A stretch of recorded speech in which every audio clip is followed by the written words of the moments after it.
Hi class, this is the video I promised you. It is some tips on a few of the things that we've learned recently.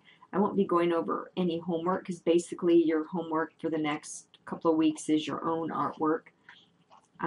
Remember the first thing you need to do if you're in the magic lab, and I've noticed that some of you have not remembered to do this, is you need to go Edit, Preferences,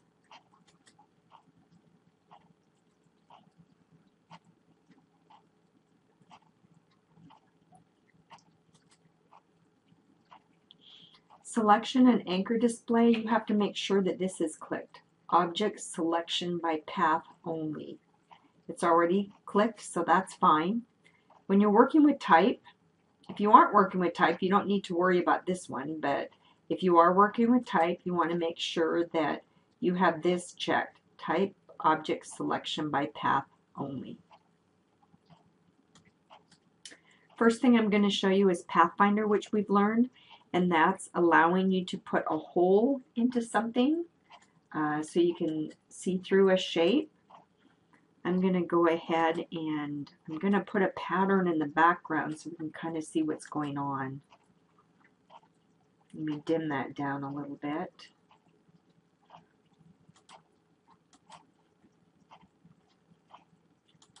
Okay. Now let's just start with a simple shape. And I'm going to fill it with a color so you can see what I'm doing. Just fill it with a green. And I'll keep a stroke on it. If we want to, let's say, have a shape here that you can see through,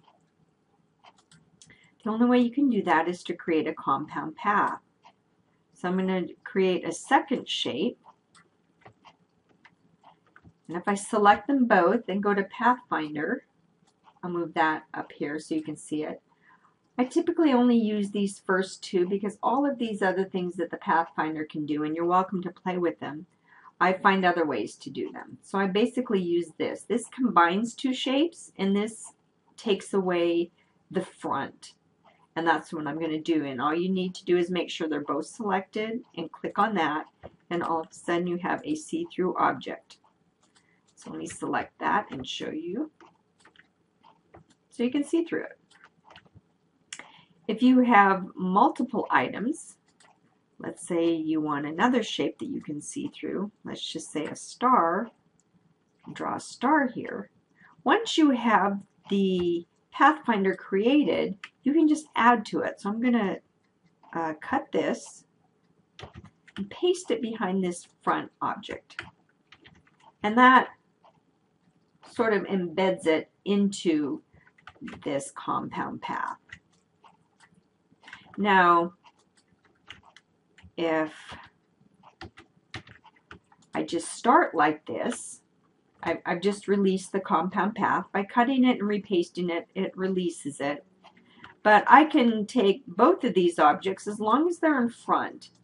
And I know they're in front because they have a stroke on it, even though they're colored green. But if I color this with another color, whatever color, I'll make sure they're selected first, whatever color you fill with this top object, it doesn't matter because once you create a compound path, that color disappears. So they're both on top, so your cutout piece does have to be on top. I just shift click this next piece and do the second one again, minus front, and there you have your compound path. And as you notice, the color disappears. So it retains the color of the background, whatever that happens to be. So let's change this. I just undid that, so I'm going to change this to, let's say, a purple. And then select all three again, minus front. And like I said, it retains the color of the background color. All right, now that is Pathfinder. Very simple. It creates a compound path. I'm going to take this and delete it. I'm going to put a larger stroke on this so you can see what I'm doing. Let's put like a 3. We'll put a 5. And I'm going to tone this down a little bit because I'm going to show you how you can combine a shape. So we'll take a circle, kind of like what we did in the homework, and I'm going to draw this. And let's fill this with a different color. Okay. Now, the way you combine two shapes is to select them both and hit the first button. And what it does is whatever shape is on front, it takes over that characteristic. So I'm going to undo that. So you can see this on the front is red with a stroke. So that's what your final polygon is going to be. I can even take the stroke off of this, put none. The red dot is still on top. I'm going to select them both, punch that again, and again you lose the color in the background and you get the color and the path because it was in front. Now let's say you're not sure if that is the exact placement, and this isn't something that I went over in class, but I'm going to undo what I just did. If you hold down the Alt key while you hit this, or before you click on that, I'm going to hold down the Alt key, which you can't see me do, but I'm holding down the Alt key. When I click, it combines it into one shape, but it lets me edit still. So even though it's one shape, I can still edit. So that means I can move it around. Older versions of Illustrator, it defaulted to this. But in the newer version, you have to hold down the Alt key if you want to keep them separate. And that allows you to edit them. Again, remember that once you do a specific tool or function, you may not see that anything is happening because right now you see a red square and a red circle. But they are in fact one polygon. I just happen to separate them. But you watch, if I bring it back,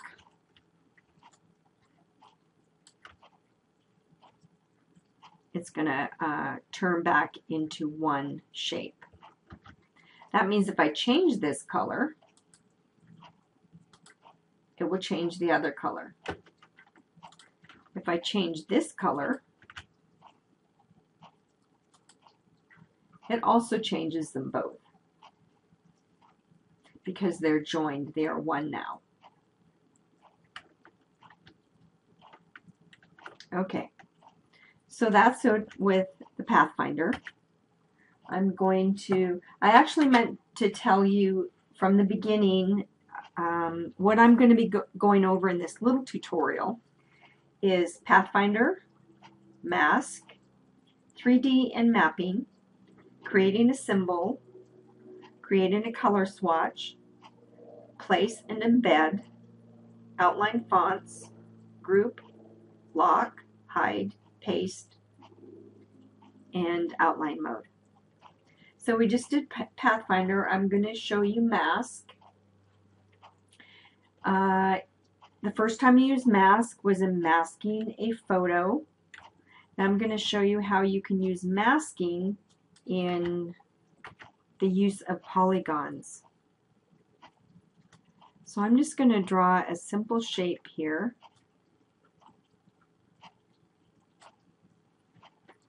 And let's just fill it with a color here. Okay. Actually, I'm going to change that. Let me draw a circle here. So I'm going to put a shadow on it. Get the stroke off. Let me tone that down a little bit. Let's say you've got your light coming from that direction. Okay. So you want to put a shadow across here. So what I do is when I draw shadows, I use the pencil tool because it's quicker and my shadows always have a blur to it. And I told you about using the pencil tool. That's the only time I ever use it, is if I'm drawing something. It doesn't matter how it looks because you really don't have as much control over it. So what I'm going to do is I'm going to draw a shape here that is going to be my shadow because it's on the opposite side of where the light's coming from. Typically when I draw a shadow, I give it the color of the object,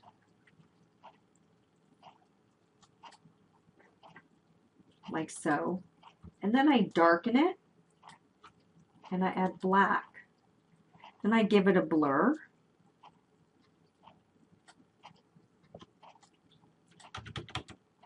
You preview that. I give it quite a bit more. My circle is very big, so let's give it a 66. Okay?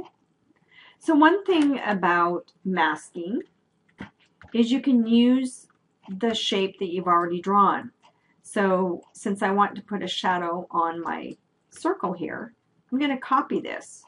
I don't want to use the actual circle because when you use the shape and create a mask, the color disappears. So I'm going to copy it.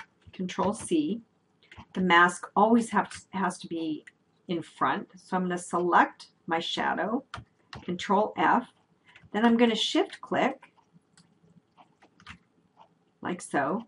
Now remember, since I copied the circle, it is purple and it's obliterating this, but it doesn't matter because once it turns into a mask, the color disappears. So Object, Clipping Mask, Make, or Control 7. And I'll be using Control 7 from now on. And there you go. You've created a mask. Now what that means is you haven't deleted anything. Your shape here is still there. So independently you can move it around. It's still a separate shape. And your mask is also a separate shape. And it's important to remember that. So that's basically how a mask works.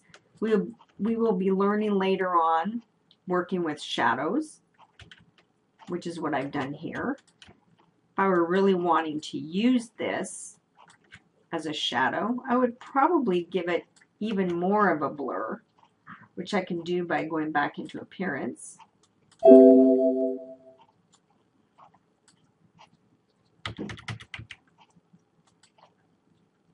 There we go. And then you can also take down the opacity by going here to the transparency, perhaps bringing down the opacity. And then you have an orb with kind of a nice shadow on it. Okay, so that's the basics of masking something. Is you draw the mask, make sure it's in front, and then create your mask. Let's see if I have one thing that I want to show you is placing an object, which we went over, and I'll show that to you right now because perhaps we can. Okay, there's my little dog. Hey, I'm busy. It's almost time for their dinner. Okay, so let me place an item here. Let me find something that's might work.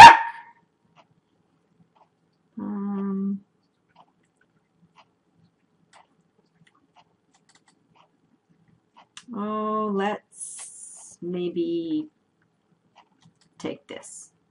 So whatever item you want to place, once you select it, you want to hit place and you want to make sure that this isn't checked. Now sometimes it defaults to that. You don't want to do that. So you want to unclick that and then you just hit place. I'm going to scale it down like so. Now this really isn't a great example to show you for doing a mask. So what I'm going to do is I'm going to put a color behind it so you can see what a mask can do. Okay, so let's say you have an object on a background and obviously you want to get rid of this white. To do that, you need to create a mask. And the way you do that is you just trace it. It's easier to do without a fill. And I'm going to do this quickly because I have a few more things to cover. So I'm going to do a lot of straight edges here very quickly, just to give you an idea. Now, if you're outlining something, you want to take care. I'm going to do this quickly. And to save time, I'm going to cut the stem off. Maybe we don't want the stem anyway. Okay. Now, if you're doing this and you really want it precise, you zoom in. You see, when I zoom in, I can tell that that really was not a good placement for that anchor point. Now, if you're doing the finger dance like I've shown you, let's say you make a mistake there. If you hold down your control key, you get your arrow, you can fix it, release, you get your pen back, and you can continue on your way. So there you go. You want to be kind of careful. I'm still going a little bit quickly. Remember, if you want to change directions, you just reconnect with that. I'm just going to hit a straight across there. So I'm fudging a little bit just to save time. And just quickly like that. Let me zoom out again, because I want to do this kind of quickly.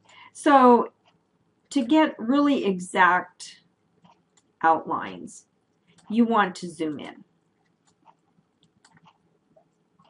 like so. Okay. As I said, I did this part over here very quickly. If I zoom in, you can see it's really off.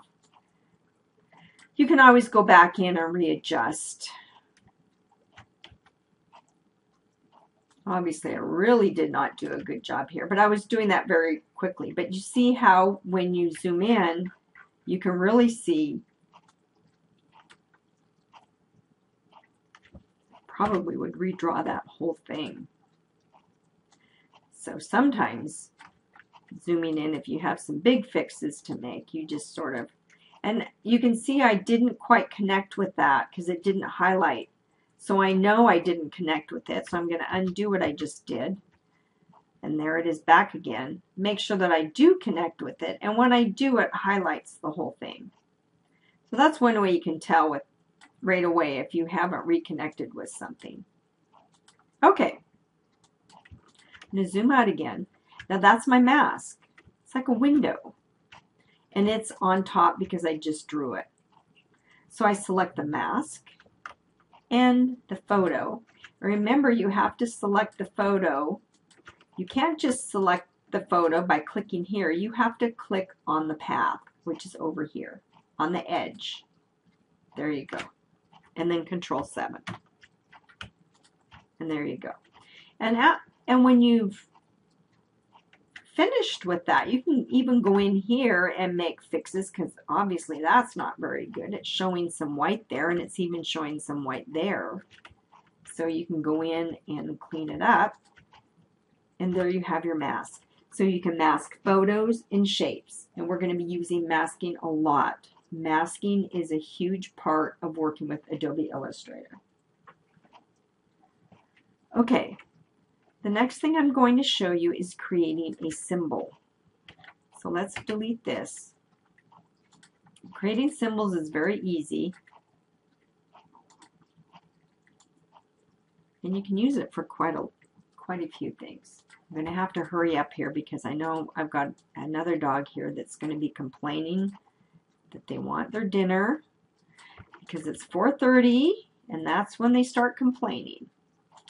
So right now, I'm just building something that might be good as a symbol. Make that a little bit darker green. And then maybe we put like a stem on here. Okay, just very simple. And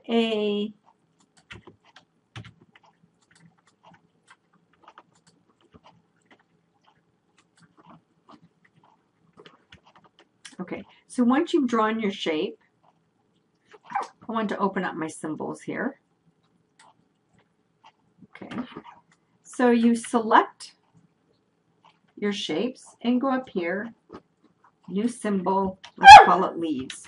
There you go. And click OK. Now there you have your symbol. And one reason why I am showing you this is because I'm going to do 3D and mapping. So I'm going to delete this. Again, I have to rush through this. If you come to class, you get more in-depth detail. Okay, so to do the 3D, I'm going to do a simple shape, like so. Make sure it's highlighted. Effect, 3D, and we want to do revolve. You can revolve from the left edge or the right edge. I want the right edge, so I go here and I say right edge and I preview it. There we go. Now since I'm working at home, the window that opens up here is different than some of you may have, but the basics are still there. So that's the shape, and we want to do mapping.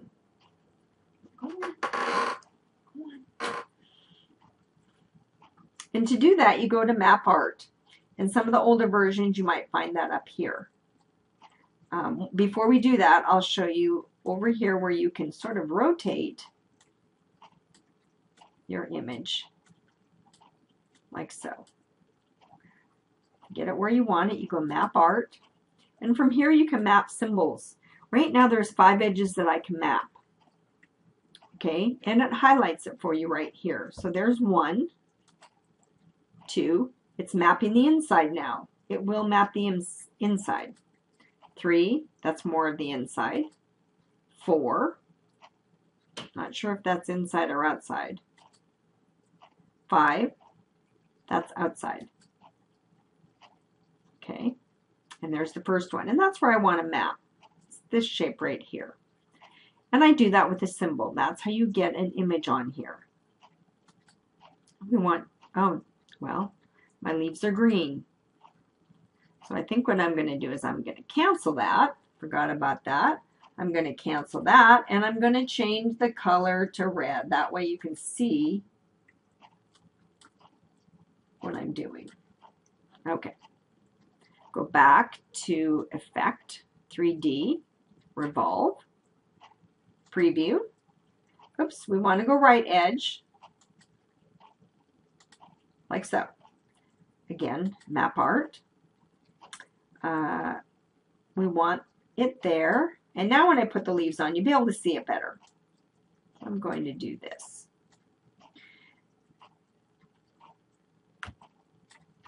This light area is the front, and this gray area is the back of the base. So once you get it on here, you can make adjustments. Like that, and that's called mapping. Okay. If we go to another shape, we could put another symbol on there, which I just found in my symbols palette, like that. I'm going to put it here. That's the back. And you'll wonder, well, why do I have the back? Why would I want to put anything in the back? Well, I'll show you. So let's just go OK. And once we move this base around, there you have the back. So depending on what you're doing, you might want to utilize the front and back, and that's what that is for. So let's move this over here, and then you click OK. So that's 3D and mapping. If I go over this again, I'll go over it in a little bit more detail. So I'm going to delete that and move on to creating a color swatch. So I'll get swatches out here. And this is very simple because when you create a color swatch, whatever it is, you can just drag it in there and it shows up. If you double click on it, didn't want to do that. So I'm going to undo that. The other way you can do a swatch, besides dragging it in there, you can go New Swatch, and you can give it a name. And click OK. Now when you do a gradient, the gradient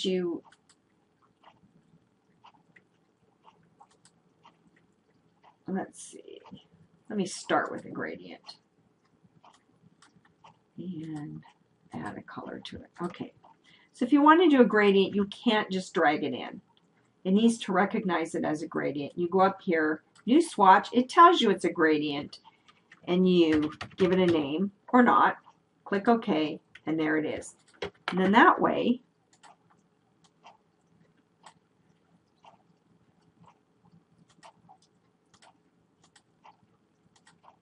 you have a new gradient.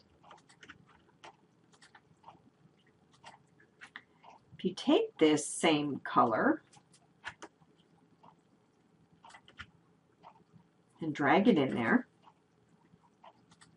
it doesn't work as a gradient, it works as a pattern. It just repeats this pattern over and over. That's why if you're doing a gradient, you have to tell it. You have to draw the shape and go up here and say New Swatch. Otherwise, it'll create a pattern. And that's actually how you create pattern swatches. As an example, I'm going to take my pattern that I created earlier. I'm actually going to expand it. Okay, so back to this. If I wanted to use this as a pattern, I could take this, drag it into here, and then if I use that and fill it with that, it'll create a pattern. And I didn't go over that in class. Okay, so that's creating swatches. I said I would go over grouping. Grouping is very simple. Whatever shapes you whatever shape you create, let's just use that. We'll do this, give it a different color, and this. Now if you want to select these, you have to do a shift click. Well, that gets old if you have many, many polygons. Sometimes you can do this to select them all, but if you have other shapes behind it and around it, you can't always do that. So the best thing to do is to shift click and get what you want and create a group. Object, group, Control G. Now, if you want to select it, rather than shift clicking it, you just give it a double click. Very easy. To ungroup it, Object, Ungroup. You double click on it, it's ungrouped. It won't, you would have to shift click it again. That's grouping. Locking, Object, Lock, Selection. Now if you go to select, it won't select that. Object, Unlock All. You get it back. Same with locking. I mean, we just did locking. Same with hiding. I can take that object, hide.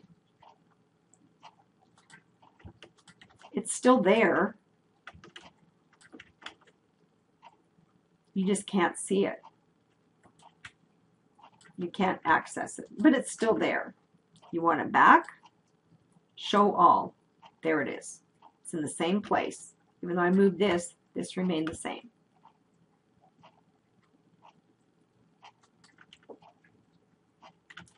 And then the last thing that I'm going to be showing you is working with fonts.